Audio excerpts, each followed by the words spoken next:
I think the key thing to note here is that the technology that was spawned from all of that wild experimentation and investment is here to stay. I don't know, I haven't been around that long, but I've been around long enough to know that technology never really goes back in the box. Once it's out of the box, it just keeps progressing and evolving, and it eventually becomes an integral part of our lives.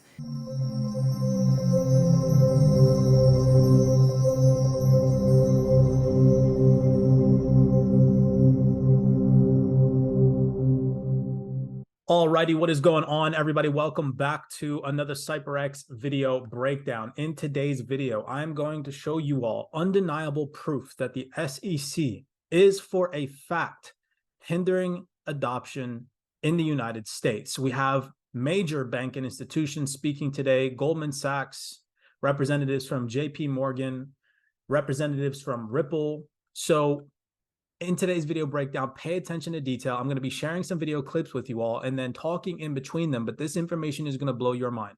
All of these videos are from 2023. The first video that we're going to be paying attention to, taking video clips from the Forum Summit 2023, this was uploaded 2 weeks ago, has 73 views. Another video is the regulatory landscape for Web3 digital assets at the Global GCC Perspective Conference that took place September 5th, 2023, has 43 views. Then we're going to go into the CBDC revelation, future of private and public currencies. This was a discussion that took place with a bunch of central bank representatives, along with Ripple's Susan Friedman. And I'm going to show you all how she sat in on a panel discussion where they talked about RippleNet, they talked about XRP, and they mentioned openly at that panel discussion that in order for all of these CBDCs to operate effectively and efficiently, they need a bridging mechanism. I want you to listen to something that the Goldman Sachs representative says today, or sorry, excuse me, the JP Morgan representative says today about interoperability and how in order for this system to work, for these banking institutions to adopt this technology, they need the same thing. They need a bridging mechanism. And then I want to compare that to something that another Ripple representative, an ex-Ripple representative, Marcus Treacher, says about the genie being out of the bottle. This is going to confirm that these large institutions, they know about Ripple. They use the same exact terminology from Ripple executives. It's word for word. Okay, so check this out. First, we're going to get into confirmation that the financial infrastructure is being restructured. For the next 40 minutes or so, we are going to talk about innovation inside large banks. In recent years, there's been a remarkable breadth and depth in the capacity for innovation in financial services. There have been enhancements to payments infrastructure, distributed ledger technology, and also regulatory evolution. And these enhancements have affected how financial institutions invest and compete regardless of size. So did you hear what he just said? He just confirmed that there are enhancements happening to the financial infrastructure, right? There's a restructuring happening, okay? So now we're going to get into, this is something that I previously covered on a Twitter space earlier today. I was out earlier today, or it was yesterday. It's this bill that came out from the SEC called SB 121. Listen to what the representative, his name is Justin McCormick. He's from State Street. So I'd say that he's a pretty systemically important individual. He's from one of the big financial institutions, okay? Listen to what he says about how this bill put out from the SEC stops financial institutions that would cause stability in the cryptocurrency market to enter into this space. Did you all hear what I just said? He confirms that the SEC's bill that they just recently put out stops financial institutions that would be the ones, they would be the ones that cause stability in the cryptocurrency markets. However, this new bill from the SEC is stopping them from entering into the space. That is physical proof that the SEC does not want financial institutions in this space, or else they would not have drafted that bill, right? Makes sense. So listen to what he says. This is not coming from my mouth. This is coming from freaking State Street. Okay? Listen, it's mind-blowing. This is physical proof. This video has freaking 73 views. 73 people have seen this. Yeah, so Staff Accounting Bulletin 121 was issued by the Office of the Chief Accountant at the SEC, and it essentially kind of had at its core two main requirements. One is that entities that are safekeeping or custodying digital assets needed to include a number of disclosures to their clients, risk disclosures in their financial statements about the risks associated with that. which makes a lot of sense. And then the second aspect was to ensure that those entities include on their balance sheet both an asset and a liability equal to the fair market value of those assets. And for most public companies that this applies to, who are not banks, it's more of a reporting exercise. It doesn't have a fundamental impact to the way they run their business. For a custody bank or a bank in general, when you put an asset on your balance sheet, that means you need to hold capital against that asset. So it makes the activity of custodying assets much more expensive for the bank. And so as we go through this process and we have SAB 121, it essentially provides a hindrance for banks to be getting into this business because it makes it a lot more expensive. Traditionally, in custody of traditional assets, those do not go on the balance sheet. So this is it makes the activity more expensive than it would otherwise be. And I think there's a challenge here too, because as I mentioned, a core aspect of what a custody bank does and what a bank does generally is to ensure that we are doing things in a safe and a sound manner, and that we're managing our clients' assets in a way that facilitates financial stability. By having SAB 121, it makes it harder for banks, who are the entities that are kind of most suited to bringing stability to the digital asset industry. It kind of keeps them out. What?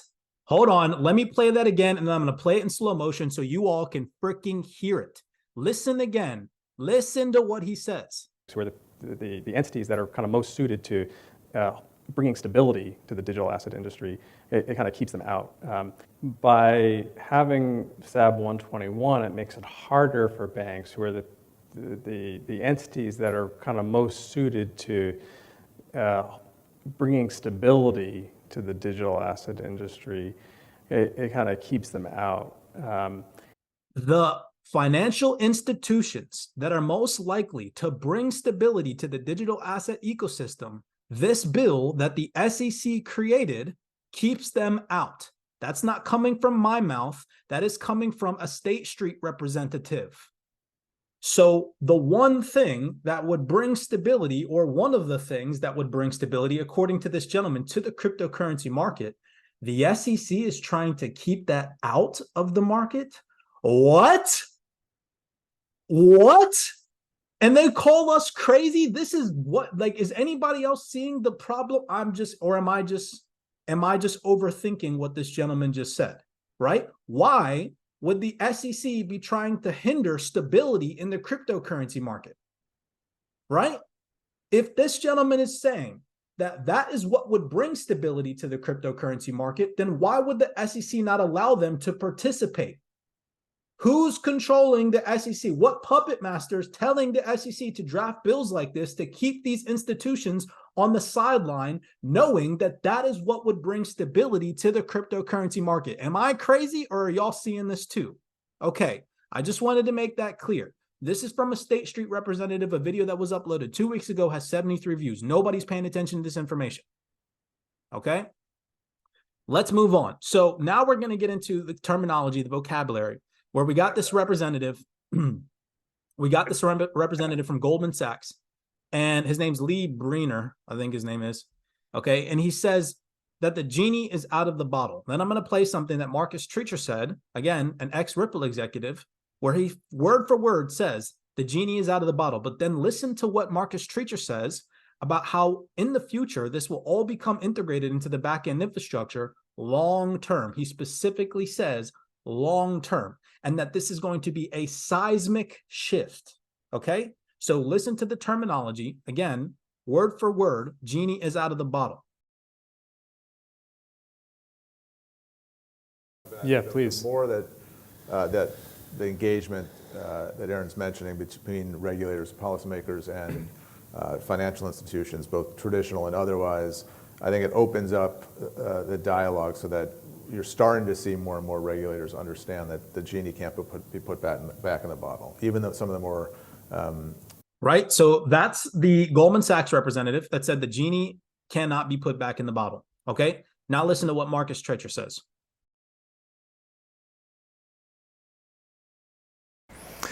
I think it's important to look at the big picture for blockchain, and the genie is out of the bottle.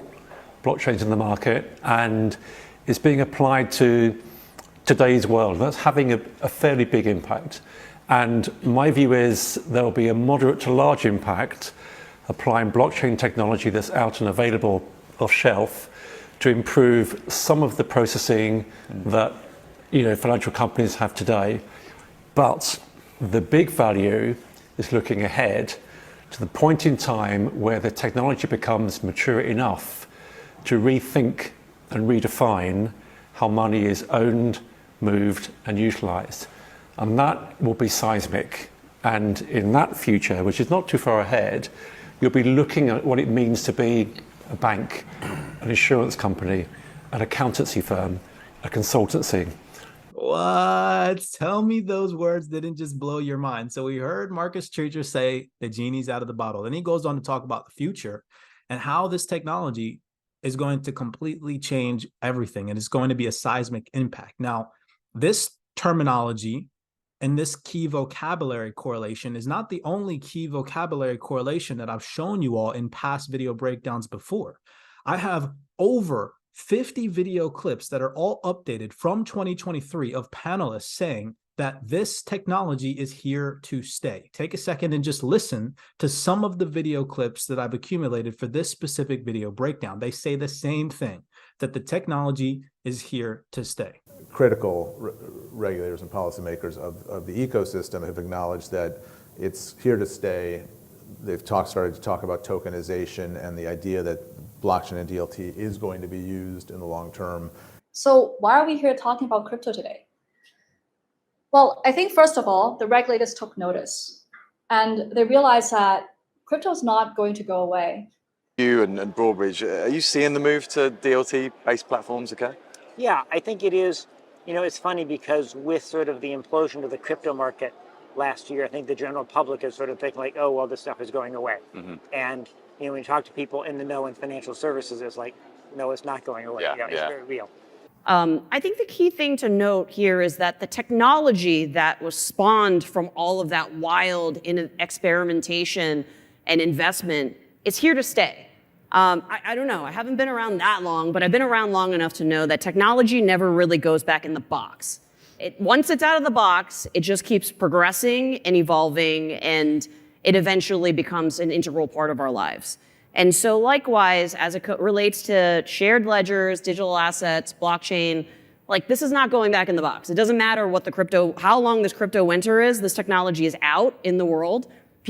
There is real benefits to this technology. So what they need to do is actually come up with a framework that works and for everyone to start participating.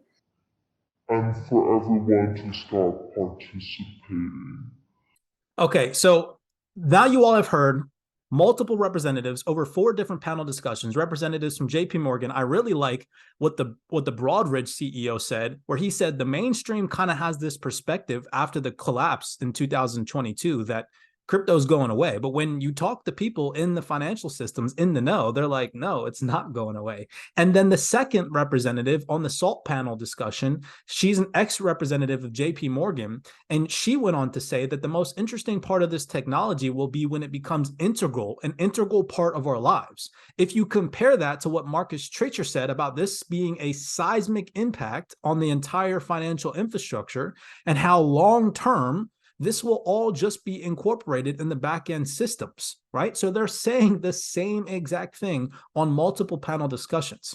They're not hiding this information from you. I've openly showed you all how these videos, literally one of the ones that we just watched has freaking 73 views. There's billions of people on this earth and there's millions of people invested in digital assets, which goes to show that this information, the good stuff, the gems, it's somewhat being suppressed. It's not touching the algorithm. The search engine optimization isn't tracking these videos. What is being tracked in the mainstream? The hype, the crap coin, excuse my French, right? Okay. All the stuff that's going to get people wrecked long-term. You should be focused on utility. You should be focused on interoperability. You should be focused on use case, real world value. You got to start paying attention because these banking institutions are for a fact paying attention. And the SEC, as of this video breakdown, has been confirmed by a large financial institution like State Street that they are attempting to hinder adoption. They put out this bill that stops financial institutions from involving themselves in this digital asset space after the representative confirmed that they are the ones that would bring stability to this market. Makes absolutely no sense. Last but not least, I'm going to show you guys before I go on another freaking tangent, because this stuff gets me hyped up. This is a representative from JP Morgan, and he goes on to talk about interoperability. Okay, and he talks about how there needs to be a mechanism or a system in the future in order for all of these financial institutions to come together, an interoperable bridging mechanism. Okay, and then I want to take your attention to a panel discussion that also took place in 2023, labeled "The Future of Private and Public Currencies in a Global Context." And Ripple's Susan Friedman was at this discussion, and the gentleman openly asks her, I'm not going to play the whole video. You guys can go watch it yourself. It's called, give me a second. It's the CBDC Revolution, the Future of Private and Public Currencies in a Global Text on YouTube. It's got 299 views. It was uploaded 1 month ago. Okay. But they go on to ask her opinion on what's going to happen. What's the in-depth reach that RippleNet and XRP is going to have. And then the gentleman right after goes on to confirm the same thing that the JP Morgan representative says about interoperability and there needing to be a bridging mechanism in order for all of these CBDCs to be interoperable with each other. And then, I think there's the question of, it always gets to scalability, right? So when we talk about global scale, and other institutions have built private permission systems as well, how do you make those interoperable? Because that is going to be the key to making the technology function and realize some of its promises. It always gets to scalability, right? So when we talk about global scale, and other institutions have built private permission systems as well, how do you make those interoperable? Because that is going to be the key to making the technology function and realize. Listen to CBDCs. Sure. Thank you for organizing this. My name is Susan Friedman. I'm a Senior Director for Global Policy at Ripple. So, Susan, in terms, what sort of, well, there are two things.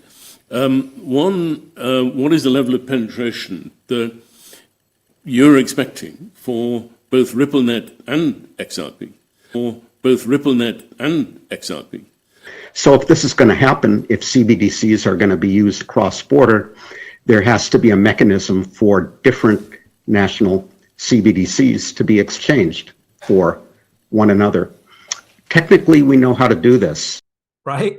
So they confirmed that they know how to do this on a panel discussion that Susan Friedman is sitting on, right? A Ripple executive.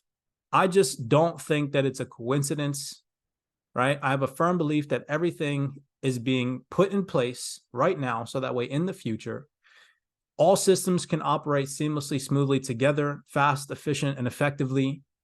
You all can determine your own bias on the market long-term based off the information that I just showed you, but this is groundbreaking information right here that has not touched the mainstream. So many blessings to you all, as always, trying and attempting to keep you on the loop with what's really happening behind the scenes, not what mainstream is talking about, but what the financial institutions are talking about. Nothing that I've said here today is coming from my own mouth. I showed you guys physical proof that a State Street representative said that the SEC created this bill where they can't participate in the market. I've shown you representatives say that they think crypto is here to stay. I've shown you representatives say that the genie is out of the bottle multiple times. I showed you a representative say that interoperability is key for these systems to operate seamlessly and effectively together. And then I showed you video breakdowns where they told the general public that that is to be the case, while saying they know how to do this. He literally said, technically, we know how to do this, right? As Ripple Susan Friedman sitting right underneath of him. Come on now. Call me crazy or just tap into the research. Many blessings to you all. As always, be cognizant, be aware, and I'll see you guys in the next video breakdown.